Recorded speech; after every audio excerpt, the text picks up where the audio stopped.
د خیبر ضلع تحصیل باړې بازار نه واخله تر پیښور پیشتخره پورې روډ د تیرو 15 کالونو د جوړېدو په انتظار دی او دغه روډ پرانیستې نه یوازې سابق گورنر غلام علي بلکې د دې سره سره د پی ټی آی ایم پی ګانو هم کړي دي ولې په دې روډ باندې تر اوسه پورې عملی کار شوري نشولو چې له کابله یې نه یوازې د باړې خلک بلکې ورسره د پیښور پیشتخرې او د نورو ډیرو علاقو خلک د سختو ستونزو سره مخ دي. ما بابو جان ما خاص پیشتخره پیره و دغه روز داسې څوک شته نه چې مولا جوړ کی ابتدا کړی خو اول روډي کړی چې غر پر شو خلک غر شو ګوډي غر شو پوه شو او د ګردونه او د تیګه او د کونی پوه شرواليږي زمون دی ځکه چې ګوړې تیریږي نو تیګه لړا کوي کوم شو په ولګېدو کا وړو په ولګېدو کا سر په ولګېدو بس دا مصیبتونه دی پوه شو او سره دا جوړیږي نه څو زره د کونه ویرون شو دا کوڅه جوړې شولې او شای جوړیږي نه.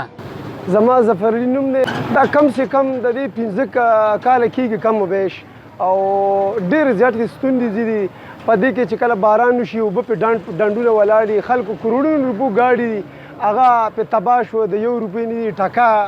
قیمت یې اوس نه دی او بس دغه تکلیفات دي ګردونه دي او تیږې راځي څوک پې لګي. د سیمې خلکو د حکومت نه مطالبه وکړله چې دا روډ دې زر تر زره جوړ کړی شي ځکه چې نه یوازې د دې نه د پیښور خلکو ته تکلیف دی بلکې ورسره د باړې او تیرا میدان خلکو ته هم د دې نه سختې ستونزې ورپېښې دي. محمد الله خان اپریدي سنو پښتونخوا خیبر.